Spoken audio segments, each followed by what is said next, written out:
Pada suatu hari yang jauh di angkasa sana, ada sebuah planet bernama Cybertron yang sedang dilanda kekacauan. Terjadi perang antara penguasa tirani Decepticon melawan para Autobot yang menginginkan kebebasan.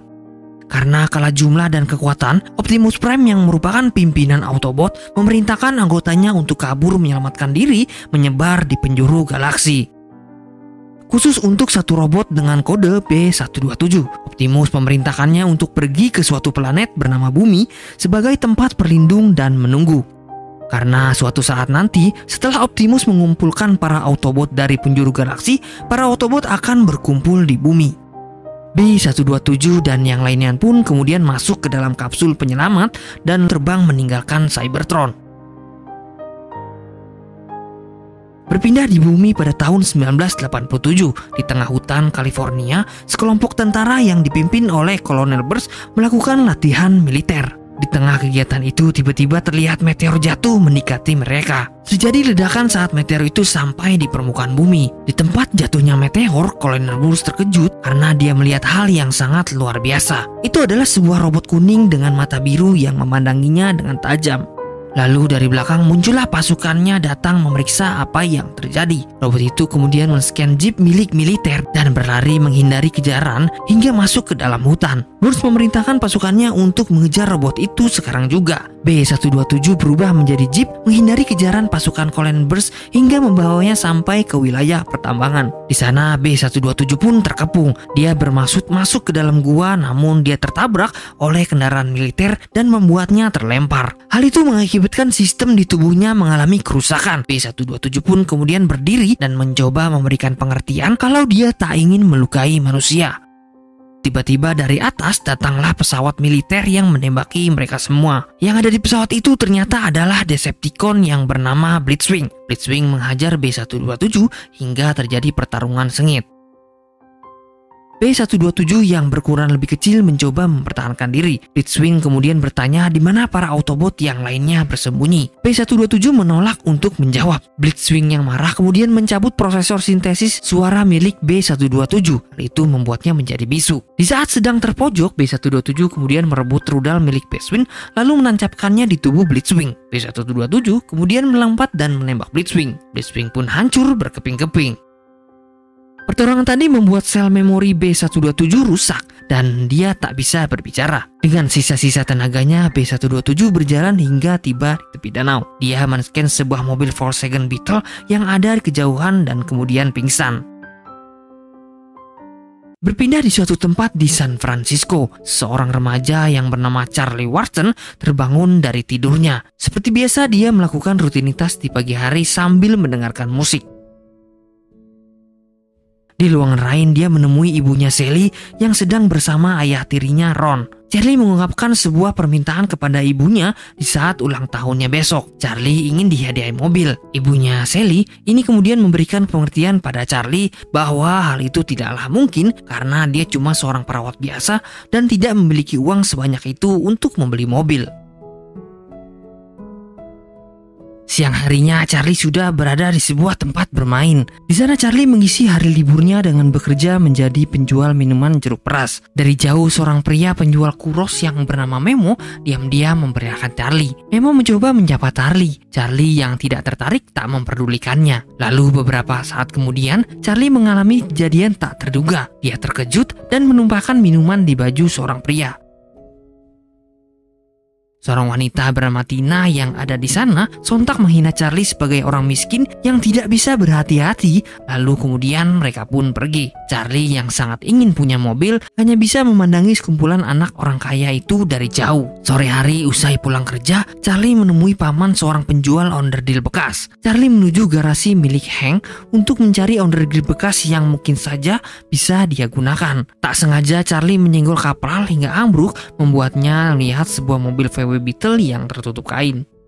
Charlie mendekati mobil tersebut dan lalu membuka tutup kain mobil yang sudah berdebu itu. Sangat usang sampai-sampai di bawah bempernya terdapat sarang tawon.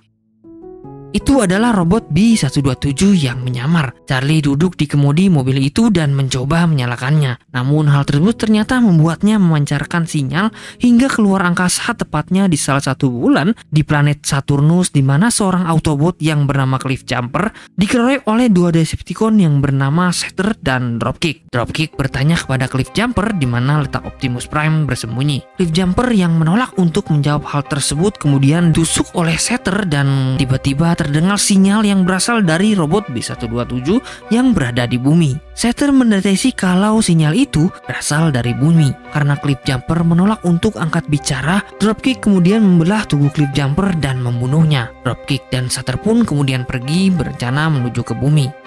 Di bumi, Charlie yang terganggu oleh sekumpulan tawon di dalam mobil VW itu kemudian keluar. Charlie membayar beberapa part mobil bekas yang diambil kepada Hank lalu pulang. Di dalam garasi rumahnya, Charlie mencoba memperbaiki mobil Corvette milik mendiang ayahnya namun tidak berhasil. Ia selalu saja gagal. Charlie pun menangis teringat dengan mendiang ayahnya, di mana seandainya ayahnya masih hidup, dia pasti akan membantunya memperbaiki Corvette itu. Charlie kemudian masuk ke dalam rumah. Di dalam dia melihat anggota keluarganya yang lain tertawa sedang menonton televisi. Karena Charlie merasa tidak ada seorang pun yang peduli dengannya, Charlie pun kemudian masuk ke dalam kamarnya. Di pagi harinya, Charlie terbangun di hari ulang tahunnya. Charlie mendapatkan hadiah helm skuter dari ibunya dan sebuah buku yang mengajarkan untuk tersenyum dari ayah tirinya. Charlie kemudian kembali masuk ke dalam kamarnya. Dia sangat menginginkan sebuah mobil. Dia teringat dengan mobil VW Beetle rongsokan di garasi milik Hank. Charlie pun bergegas menemui Hank. Di tempat Hank, Charlie mengutarakan niatnya ingin membeli VW Beetle bekas milik Hank tersebut. Saat itu, Charlie tidak memiliki uang, namun dia akan bekerja paruh waktu di tempat Hank untuk menyapu, mengepel, ataupun membersihkan toilet. Hank menjawab kalau dia tidak membutuhkan karyawan. Charlie pun menjelaskan kalau dia bisa memperbaiki VW itu dan menyalakannya. Dia ingin mengambilnya meskipun dia harus bekerja di tempat Hank setiap hari selama setahun. Charlie juga menjelaskan kalau hari ini adalah hari ulang tahunnya. Dia ingin punya mobil. Hank menjelaskan kalau dia sedang tidak butuh pegawai, namun Charlie bisa memiliki mobil VW Beetle itu secara gratis sebagai hadiah ulang tahun. Charlie pun kemudian tersenyum bahagia. Dia bergegas menuju mobil VW Beetle incarannya dan kemudian memperbaikinya. Setelah beberapa saat berusaha, Charlie akhirnya berhasil menyalakannya. Charlie kemudian membawanya pulang dan memasukkannya ke dalam garasi. Beberapa saat kemudian, sebuah benda terjatuh dari bawah kolong mobil tersebut. Dan Charlie pun yang penasaran kemudian memeriksa bagian bawah mobil itu. Lalu tiba-tiba mobil itu bertransformasi menjadi sosok robot kuning bermata biru. Charlie pun lari ketakutan. Namun robot kuning itu juga melakukan hal yang sama. Robot itu pun ketakutan. Charlie mencoba mendekati robot itu, kemudian menyentuhnya. Robot itu hanya diam. Charlie pun menyadari kalau robot itu tidaklah berbahaya. Charlie yang penasaran menanyai robot itu tentang asal-usulnya. Namun robot itu hanya diam saja dan terlihat seperti hilang ingatan. Charlie kemudian menamai robot itu dengan nama Bumblebee karena suara mesin robot itu sama seperti tawon kecil. Di tempat lain, Dropkick dan Shatter akhirnya sampai di bumi. Mereka berdua berubah bentuk menjadi sebuah sedan dan kemudian berjalan mencari B-127. Keesokan harinya di dalam markas Sektor 7, pegawai muda yang bernama Simon menyerahkan berkas sinyal kedatangan dua buah meteor aneh kepada agen Burns yang kini bekerja di Sektor 7. Tempat lain di tepi pantai, Charlie marah-marah memberitahu Bumblebee untuk tidak menampakkan diri di hadapan umum. Charlie mengajari Bumblebee jika ada orang lain yang melihat mereka, Bumblebee harus bersembunyi. Di tempat lain di tengah jalan, Dropkick dan Shatter dihadang oleh pasukan Sektor 7 yang dipimpin oleh agen Burns dan Powell. Di hadapan pasukan Sektor 7, Dropkick dan Shatter pun menampakkan diri. Shatter yang kehilangan sinyal dari Bumblebee memanfaatkan kesempatan ini dengan berbohong bahwa mereka berdua adalah penjaga kedamaian galaksi. Mereka sedang mencari seorang penjahat yang bersembunyi di bumi. Shatter meminta bantuan untuk mengakses satelit milik militer karena jangkauan radar yang dimilikinya sangatlah terbatas. Dengan mengkombinasikan struktur teknologi milik manusia yang masih primitif digabungkan dengan teknologi miliknya akan membuat kemajuan di bidang teknologi yang sangat kuat. Agen Burns tidak langsung mempercayainya, namun agen Powell langsung menerima kesepakatan ini dan mengajak Dropkick dan Shatter menuju markas Sektor 7. Di tempat lain, Charlie dan Bumblebee sedang berjalan-jalan di tengah hutan. Melihat gerak-gerik Bumblebee, Charlie menyadari ada bagian tubuh Bumblebee yang rusak. Charlie kemudian menjuru Bee untuk berbaring dan Charlie kemudian mencoba untuk memperbaikinya. Tiba-tiba dari dalam tubuh Bee muncullah hologram rekaman pesan dari Optimus Prime. Bee kemudian teringat dengan Optimus Prime yang dulu dia tinggalkan di Cybertron. Charlie kemudian sadar kalau Bumblebee sedang bersembunyi dari sesuatu. Bumblebee sebenarnya sedang berusaha untuk berkomunikasi, namun dia tidak bisa mengeluarkan suaranya.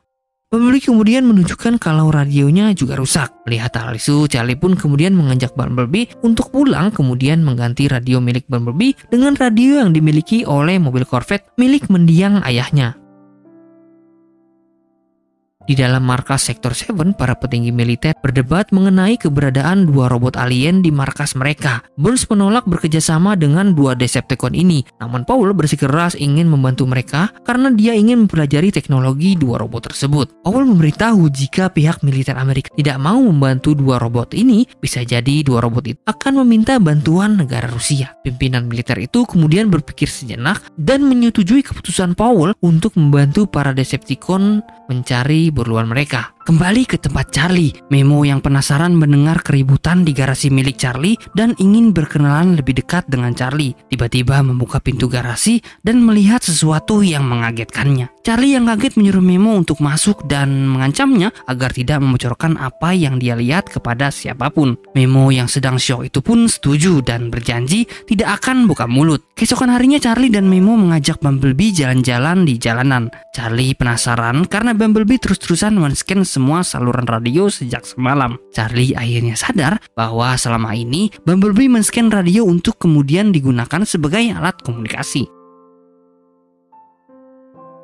Di siang harinya saat Charlie sedang bekerja, Bumblebee merasa bosan. Dia mengintip ke dalam rumah dan hal itu membuat pintu rumah pun jadi ambruk. Karena ukurannya yang besar, dia merusak setiap barang yang disentuhnya. Bumblebee yang penasaran kemudian memegang alat-alat dapur yang ada di sana dan tak sengaja membuatnya tersetrum. Karena hal itu, mata Bumblebee berubah menjadi hijau dan membuat energi di tubuhnya bereaksi. Karena kejadian itu, Dropkick dan Setter pun mendeteksi loncatan energi dari Bumblebee dan berhasil menemukan lokasi persembunyian Bumblebee. Dropkick dan Setter beserta pasukan Sektor 7 langsung meluncur menuju kediaman Bumblebee. Di tempat kerjanya, Charlie ditelepon oleh Memo dan menyuruhnya untuk segera pulang. Ketika masuk ke dalam rumah, Charlie pun kaget karena melihat interior rumahnya yang telah hancur berantakan dan Bumblebee yang bersembunyi di balik kursi dimarahi oleh Charlie. Sore harinya ibu Charlie pun pulang dan dia pun sangat kaget melihat keadaan rumahnya yang sangat hancur. Dia pun memarahi Charlie. Charlie kemudian bangkit dan berkata kalau meskipun kini ibunya telah memiliki kehidupan baru yang bahagia, bukan berarti Charlie pun ikut bahagia. Hingga kini Charlie belum bisa menerima kenyataan kalau ayahnya telah tiada dan mungkin hal inilah yang membuat sikapnya selalu menjengkelkan di mata ibunya. Charlie kemudian pergi dan meninggalkan Memo naik Bumblebee ke suatu tempat.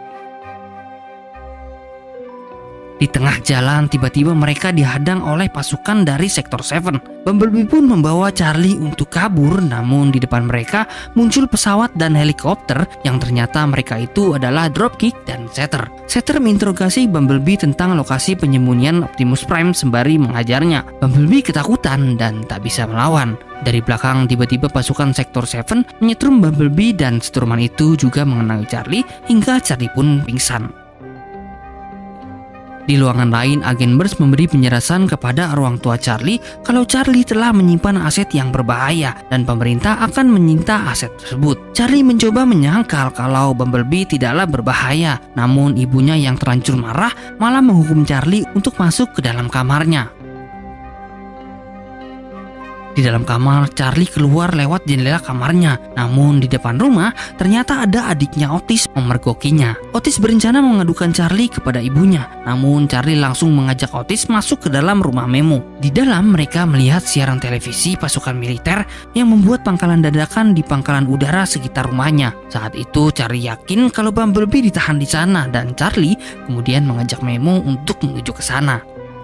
Di dalam pangkalan udara, Shatter dan Dropkick menginterogasi Bumblebee sambil terus memukulinya. Sementara Charlie dan Memo mencoba menerobos masuk ke dalam pangkalan tersebut. Ketika Dropkick menginjak Bumblebee, tanpa sengaja dia memunculkan pesan hologram dari Optimus Prime, di mana Optimus saat itu memerintahkan Bumblebee untuk menuju ke bumi dan melindungi bumi dari serangan Decepticon hingga suatu saat nanti. Optimus berhasil mengumpulkan para Autobot yang tersebar di penjuru semesta. Karena sadar kalau sebentar lagi para Autobot akan berkumpul di bumi, mereka kemudian memiliki ide untuk membasmi para Autobot selama-lamanya. Mereka berdua berencana akan membakar habis bumi dan seisinya. Paul yang mendengarnya kemudian menelpon Burns memberitahu tentang rencana jahat Dropkick dan Shatter. Mendengar hal itu, Dropkick pun menembak Paul dan membunuhnya. Di dalam pangkalan, Shatter memiliki rencana menuju tower terdekat kepada para Decepticon untuk kemudian menghancurkan bumi. Karena mencoba menghalangi, Dropkick lalu menembak Bumblebee hingga terkapar dan tidak bergerak. Charlie yang dari tadi melihat dari jauh kemudian mencoba membangunkan Bumblebee yang tidak sadarkan diri itu menggunakan senjata kejut listrik. Charlie mencoba membangunkan Bumblebee, namun sayangnya hal itu terlihat sia-sia. Dan di saat Charlie sudah putus asa, dari belakangnya ternyata Bumblebee terbangun dan bisa bangkit lagi.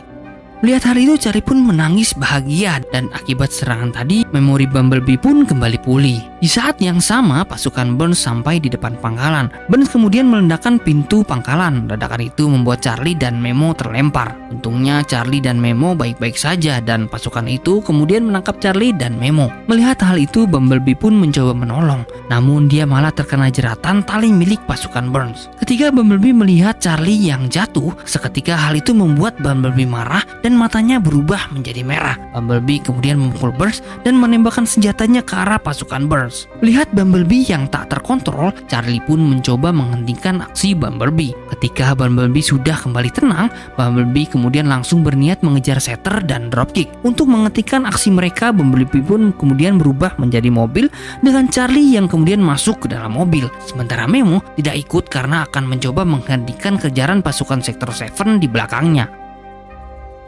Di tengah jalan, mereka bertemu dengan ibunya menaiki mobil yang dikendarai oleh Ron mengejar Charlie yang ngebut menaiki Bumblebee. Ayah dan ibu Charlie pun sadar kalau Charlie sedang dikejar oleh sekelompok pasukan. Mereka pun kemudian mengacaukan lalu lintas dan menghentikan kejaran pasukan Sektor 7.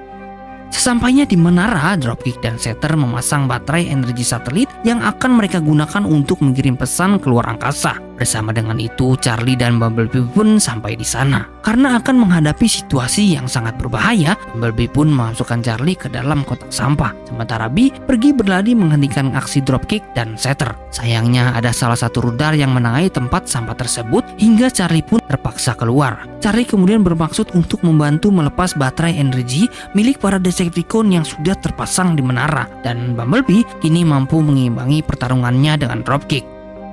Di atas, Shatter memulai proses pengiriman pesan ke angkasa. Dari jauh, datanglah helikopter yang dinaiki Colonel Burns mencoba menghentikan aksi Shatter. Dropkick akhirnya berhasil dikalahkan dengan cara dijerat dan kemudian ditarik oleh Bumblebee.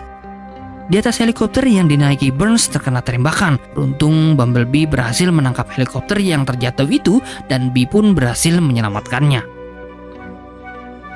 Charlie yang akhirnya sampai di tower bermaksud melepaskan baterai energi yang terpasang. Namun Shatter yang memergoki kimia langsung berubah menjadi pesawat dan mengancam Charlie. Untungnya dari bawah Bumblebee berhasil menembak Shatter hingga jatuh. Memanfaatkan itu, Charlie berhasil melepas baterai dan mengagalkan proses pengiriman pesan keluar angkasa. Di bawah, Bumblebee masih terus bertarung melawan Shatter dan Bumblebee pun yang terdesak kemudian menembak dam yang membuat air deras datang menuju ke arahnya. Melihat hal itu, Bumblebee pun menahan Shatter agar tak bisa bergerak hingga Shatter pun ditabrak dan hancur oleh kapal besar dengan kecepatan tinggi. Bee yang masuk ke dasar sungai kini tak sadarkan diri, sehingga membuat Charlie pun memberanikan dirinya untuk kembali terjun ke dalam air. Setelah sekian lama tidak melakukannya, Charlie pun berenang menemui Bee. Di dasar sungai, Bumblebee ternyata masih sadar dan Bumblebee membawa Charlie kembali ke atas permukaan. Setibanya di atas, mereka dihadang oleh Burns, namun kali ini Burns menyuruh Charlie dan Bumblebee untuk kabur karena sebentar lagi pasukan Sektor 7 akan berdatangan. Dan Burns kemudian berterima kasih pada Bee karena telah menyelamatkan nyawanya.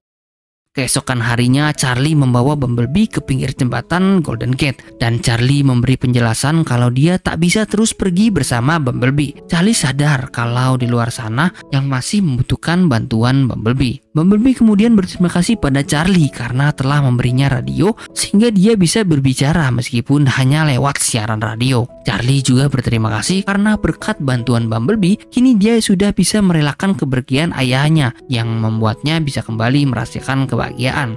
Charlie kemudian memeluk Bumblebee untuk terakhir kalinya dan Bumblebee kemudian menyeken sebuah Chevrolet Camaro yang berjalan di atas jembatan. Bumblebee mengubah dirinya menjadi Chevrolet Camaro warna kuning. Charlie seketika langsung kesal karena baru tahu ternyata Bee bisa berubah menjadi Chevrolet Camaro. Setelah itu Bee pun kemudian langsung pergi meninggalkan Charlie. Bumblebee berjalan beriringan di samping sebuah truk di atas jembatan Golden Gate. Di dalam rumahnya, Charlie kembali berkumpul dengan keluarganya. Charlie memeluk ibunya dan berterima kasih pada ayah tirinya Ron dan adiknya Otis karena telah mensupportnya selama ini. Charlie juga berterima kasih pada Memo yang menemani petualangannya. Di malam hari di tengah hutan, Bumblebee berjalan di samping Optimus Prime yang bangga karena robot B-127 ini telah berhasil mempertahankan bumi dari serangan Decepticon. Tak lama kemudian di atas langit terlihatlah 7 meteor yang datang dan kemungkinan adalah Autobot lainnya. Di akhir cerita, Charlie akhirnya berhasil memperbaiki mobil Corvette milik ayahnya dan berkendara dengan sangat santai menikmati indahnya jalanan.